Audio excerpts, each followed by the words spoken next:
a story to you. It's a children's story, and it's called How the Onion Got Its Layers. It is by a very prolific writer of children's stories called Mrs. Sudha Murthy. We all love her. We love her stories. She is an intellectual giant. So, about 400 years ago, in the modern day Uttar Pradesh, there was a kingdom called Ulhas, and it was ruled by a very successful king. He was called Vijayendra Singh Rathod, and he had a lovely wife, Rani Gayatri. He was so good, what we call in Hindi as Roopwan, Balwan, and Pehelwan. So what happened was that he was so good that his praja, they were very, very successful. They supported the king, and financially his kingdom was very strong.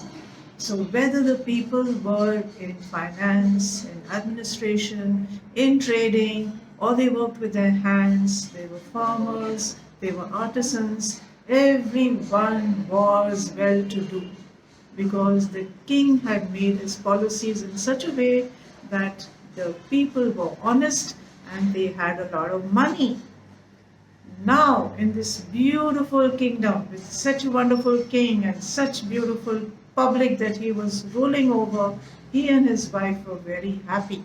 But there was one small hitch, and the hitch was कि उनको बच्चे नहीं थे.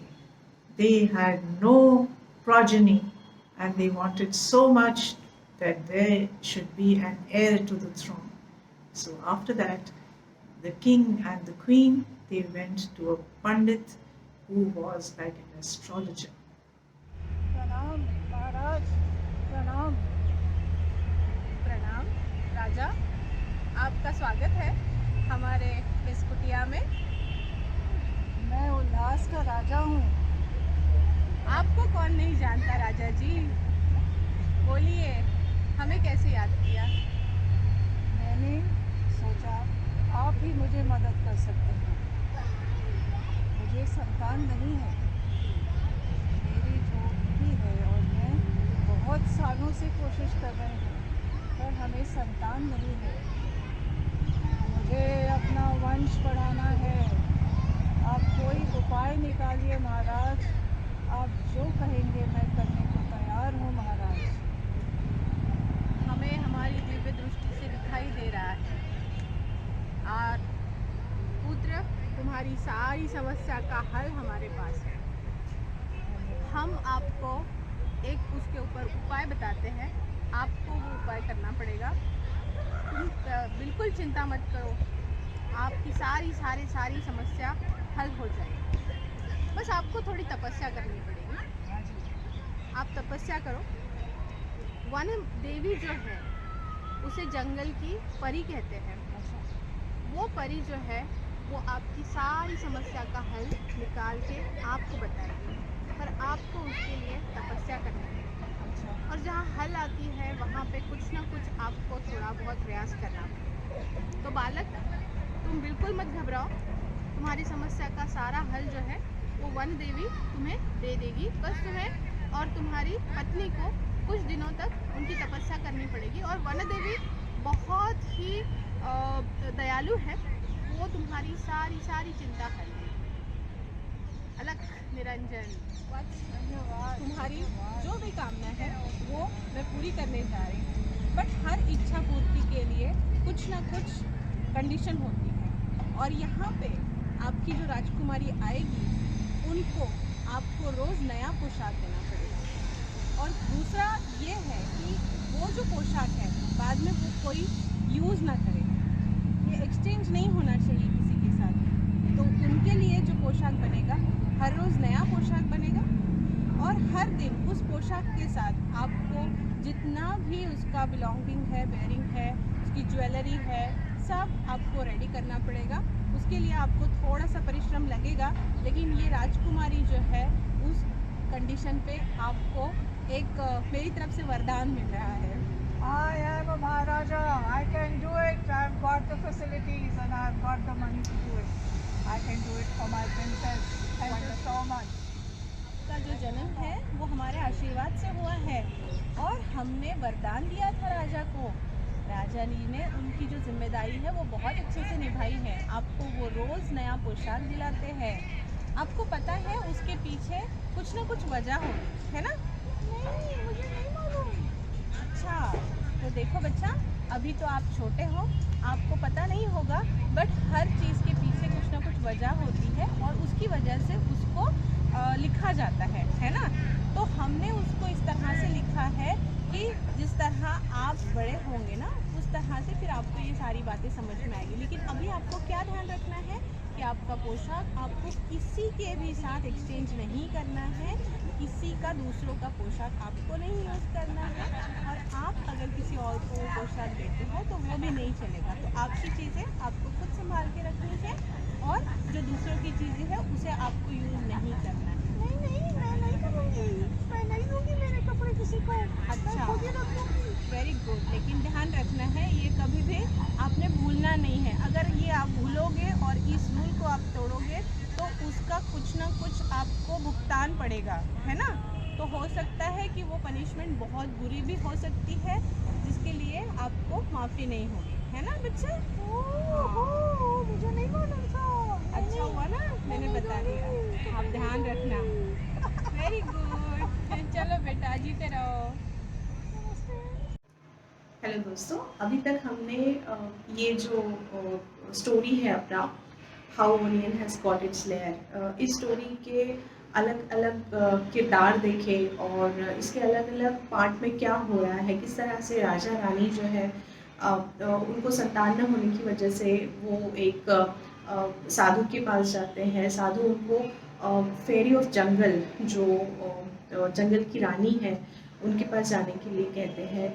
और जंगल की जो परी है वो किस तरह से राजा रानी को बहुत ही अच्छा एक आशीर्वाद देते हैं, जिसकी वजह से उनके यहाँ बहुत ही एक अच्छी प्रिंसेस ने जन्म लिया है। एंड वो प्रिंसेस को जब दिया फेरी ने, उस टाइम पे बस एक ही कंडीशन लगाया था कि डेली इस प्रिंसेस को नए नए ड्रेसेस जो है वो राजा को पहनाने हैं।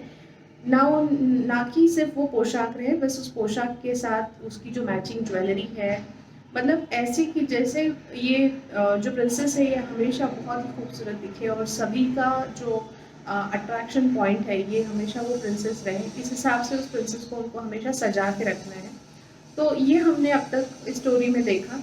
इवन हमने देखा किस तरह से प्रिंसेस जब 8 साल की हो गई है एंड वो जो रानी है, जंगल की रानी या जंगल की परी, उनके पास जब जाती है तो जंगल की परी प्रिंसेस को भी फिर से याद दिलाती है कि भाई देखो तुम्हें क्या चीज़ें याद रखनी है एंड तुम्हें कभी भी जो ड्रेस है वो किसी के साथ एक्सचेंज नहीं करना है। अब हम आ रहे हैं इस स्टोरी के लास्ट सीन पे, जहाँ पे प्रिंसेस एक बार बस घूमने के लिए बाज़ार में गई एंड उस बाज़ार में उसने क्या देखा जिसकी वजह से उसका माइंड डाइवर्ट हो गया एंड उसने एक्चुअली वो किया जो उसे नहीं करना चाहिए था। एंड क्योंकि उसने वो किया उसकी वजह से क्या उसका परिणाम हुआ, ये हम आने वाले सीन में देखने वाले हैं। तो let's see what happened to princess now in the next scene. Thank you. ओह, मैं ये क्या देख रही हूँ? और ये सारे लोग किसी को देख रहे हैं। ये क्या है? क्या हो रहा है? मुझे देखना पड़ेगा। सब लोग किसको देख रहे हैं? मुझे क्यों नहीं देख रहे? मैं तो राजकुमारी हूँ, मैंने नया पोशाक पहना है और मैं तो हमेशा नए पोशाक में रहती हूँ। लेकिन मुझे ना देख रही हूँ, किसे देख रहे हैं? मुझे ज़रा देखना पड़ेगा, जाना पड़ेगा, उनसे पूछना पड़ेगा। तुम्हारा नाम क्या है? तुम्हें सब लोग क्यों देख रहे हैं? मेरा नाम प्रिया है। अच्छा, मैंने देखा सभी लोग तुम्हारी तरफ ही देख रहे थे, क्या बात है? मैंने अच्छा पोशाक पहना है इसलिए मुझे सब देख रहे हैं। अच्छा, लेकिन मैंने तो बहुत अच्छा पोशाक पहना है। मेरे पापा तो राजा है, वो मुझे रोज नया नया पोशाक दिलाते हैं, लेकिन फिर भी मुझे आज कोई नहीं देख रहा है। तुम मुझे तुम्हारा पोशाक दोगी, तुम मेरा नया पोशाक ले लो। बहुत ठीक है, अच्छा है। चलेगा, कोई प्रॉब्लम तुम्हें कोई प्रॉब्लम कोई नहीं? प्रॉब्लम नहीं है। ओके, तो ये मेरा पोशाक तुम ले लो और ले लो। ठीक है, चलेगा।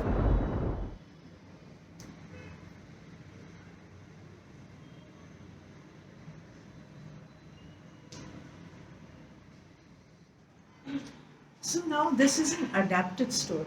Okay, when we go on the internet, we need to adapt the story so that the children understand. Now there is a teaching. The teaching says that we must always listen to our elders because they have a lot of experience. And if we don't listen, we might cause harm. So there is an underlying statement which says that if we don't listen, we might harm the universe in some way or the other. And the punishment was a little harsh for Princess Veena. So a lot of children, they ask me that, do you think that after a few years the princess was made back into human form and she did not remain like an onion?